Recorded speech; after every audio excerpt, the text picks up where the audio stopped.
Greetings to the 24.8 thousand grimdark enjoyers of my channel, and a friendly hello to the nearly 75%. Geez guys, we gotta do something about that. If you like what I do in this little corner of YouTube, give me a subscribe. It's the best way to help the channel persist with zero cost. Anyways, I've been in an Iron Hands mood as of late. The Iron Hands are just an awesome chapter, one that doesn't get a ton of time in the spotlight despite having a lot going for them. They have a strong thematic identity with their heavy use of augmetics and bias towards the Forge. They are probably the chapter which best exemplifies the transhuman cold logic you would expect of grimdark sci-fi super soldiers. And they have tragic ties to the Horus Heresy. Well, I guess all chapters and legions have some tragic ties to 30k. But the Horus Heresy is essentially capstoned by the death of two loyalist Primarchs. At the start we have Ferrus Manus, and at the end Sanguinius. And despite the terribly inconsistent quality of the adaptation of those two plot beats, when we jump to 40k, one chapter is far more transformed for their Primarch's death. And it's not the Blood Angels. The transformation of their culture, caused by the death of their Primarch, is what makes the Iron Hands so great, and so grimdark. In any case, without further ado, it's a thematic list build for the Iron Hands.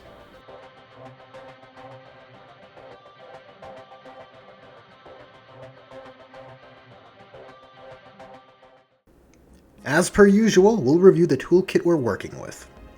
The Space Marines army rule is Oaths of Moment, which, simply put, allows you to select an enemy unit in each of your command phases, and your whole army can reroll hits against that target.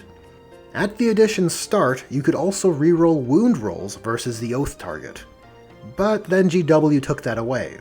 But more recently, GW added in a +1 to wound when you attack an Oath of Moment target, but only when you're not playing Dark Angels, Blood Angels, Black Templars, Space Wolves, or Death Watch.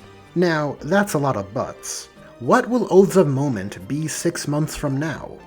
Only the big E in the sky knows. But this is where we're sitting at the moment. And on the detachment side, the correct choice is the Ironstorm Spearhead.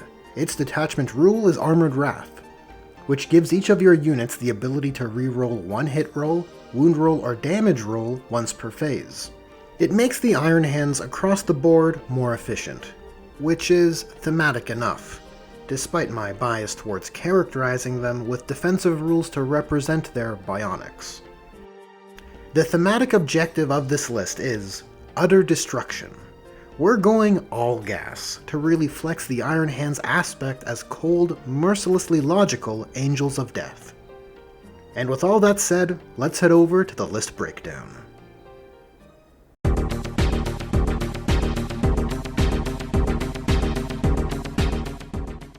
We'll start with our units which aim to solve anti-infantry problems, the foundation of which takes the form of 4 5-man intercessor squads. Each sergeant has been given a Thunderhammer to give the squads a bit more melee punch. Now, Power Fists are overall a better weapon option in my opinion, but we're going for theme here. And the theme dictates that Thunderhammers are a better fit. Personally, I'd use Power Fists for the chapters who like to fist. Ability-wise, Objective Secured lets intercessors sticky objectives for you, and Target Elimination allows them to double their ranged attacks when focusing on a single target, which synergizes well with Oaths of Moment, and nicely reflects the ruthless firepower of the Iron Hands Astartes. Caddying those units around are 2 repulsors, all geared for maximum DACA. Now, I would have loved to use rhinos for this purpose, but for reasons our tiny brains cannot comprehend, Primaris models still cannot enter into rhino transports. But somehow, some way, 12 Big Bubba Plague Marines have no problem doing so. Oh right, silly me, it's because the rules are bad! In any case, the Repulsor has buckets of DACA to offer for our anti-infantry portion of the list, and its ability offers a neat reactive embarkation for units nearby. Our next anti-infantry set of units is one which skews for more anti-elite, a 5-man squad of heavy intercessors, which are led by Ironfather Pharaohs. who is the warlord of this list. Heavy intercessors are wielding weapons which are effectively a whole squad of heavy bolters, which fits right in with Pharaoh's and his bolt weapon Gorgon's Wrath. The heavy intercessor ability gives them more resilience against damage 1 attacks, and thanks to the Iron Father's Rites of Tempering ability, they become all the hardier. And because of data slate update things, Pharaoh's also increases the OC of heavy intercessors to 3, which is a nice perk to have.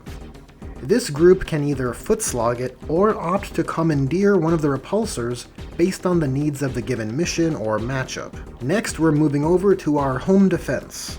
Now typically, the go-to option for defending your backline is infiltrators, as they are super good at denying deep strike, and with good positioning, they basically force your opponent to go through the front door.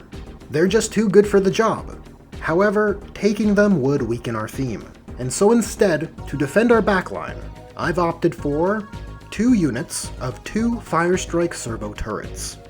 Now, I'm sure you're baffled by the sheer boldness of this choice, but there is a method to this madness. For one, it adds a few more Tech Marine bodies to the army, and for 2, the Iron Hands using heavy weapon emplacements, as opposed to coordinate scramblers for their home defense, is by far the thematically superior option. I've equipped all models with the autocannons because I like the greater volume of fire with damage 3. And the Firestrike's ability allows its Overwatch to hit on 4s, which makes Overwatch a bit better for being a non-torrent weapon. Ideally, they should be positioned to have line of sight to firing lanes or where you suspect enemy deep strikers may emerge. And since you can select any of your opponent's units as an Oaths of Moment target, if you select a potential deep striker, those servo turrets' Overwatch attacks will hit on 4s with rerolls and +1 to wound because of Oaths of Moment. And it will also benefit from full wound rerolls since they are twin linked. I wouldn't want to deep strike my Inceptors near those. After that, we're onto our anti-armor portion of the list, starting with 2 squads of 5 Devastators, taken with grav cannons, and with the sergeants wielding thunderhammers and grav pistols. Grav cannons are an awesome thematic lean for the Iron Hands. Tactically speaking, we can reason a chapter which values machine might would leverage graviton weapons against their enemies' war machines, as it's supposed to be super effective. I've made a video critiquing the mechanical shortcomings of grav weapons in 10th edition, but regardless, I think this is the right thematic choice. And it's fairly adequate. A single squad will yield 12 shots hitting on 4s at strength 6 with anti-vehicle 2+, at AP-1 dealing 3 damage. The Devastator squad ability will give those attacks ignores cover if they remain stationary, which helps that AP-1 carry through.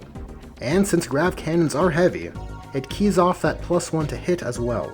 But you're not always going to be stationary, and hitting on 4s isn't great.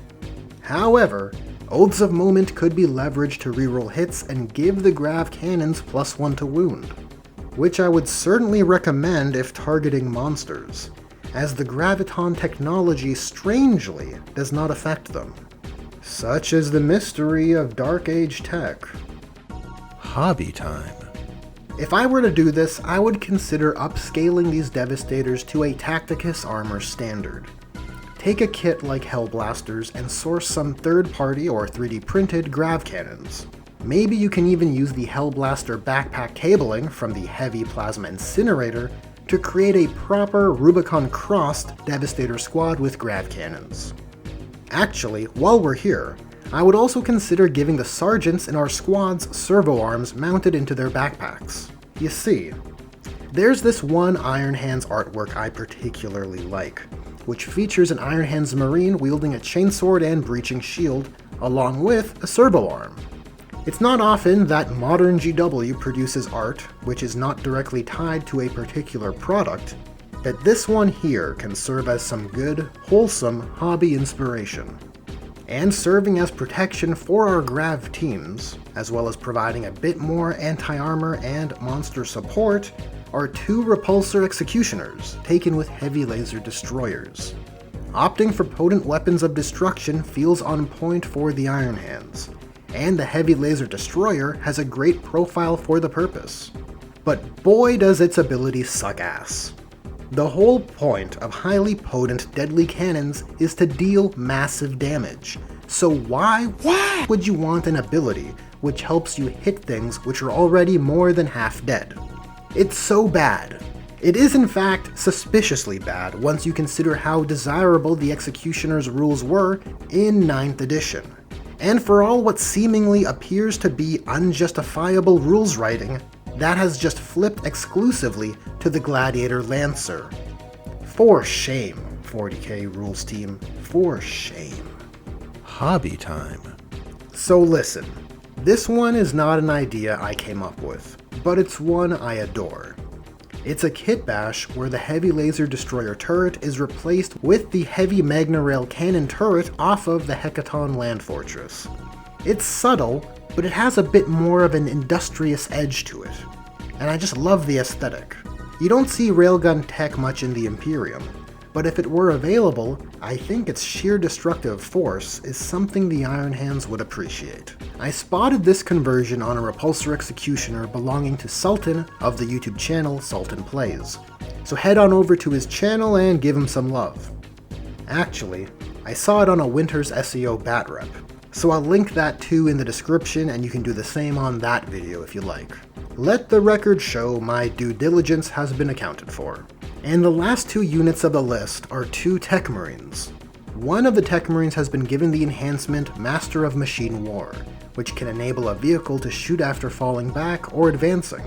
Like Ironfather Pharos, these two are here to do Tech Marine things, restore wounds and give that +1 to hit to vehicles in your command phase, which funnily enough includes the servo turret units. Beyond the vehicle buffing, they also bring a bit of flexibility, because as leaders you can attach them to either the Devastator squads or the Intercessor squads, or run them solo based on what seems most practical for the mission needs. And at 1995 points, that's the list. And I quite like it, perhaps unsurprisingly so since I made a video about it, but it's essentially the Iron Hands army I would want to have. The unit selection feels thematic. It has clear strengths and weaknesses. There's a lot of hobby opportunities to flex that Iron Hands flavor, and it's got 6 Tech Marine bodies plus the Iron Father himself. Well, that's a wrap on this one. If you enjoyed this video, there are buttons for liking, sharing, and subscribing. Thanks for watching, and a special thanks to Julius Maximus, as well as my other generous patrons and channel members. Channel members and patrons get early access to videos, as well as free access to these STL doodads. Just a little something for those who help keep the dream alive. Anyways, thanks again for watching, and I'll catch ya in the next one.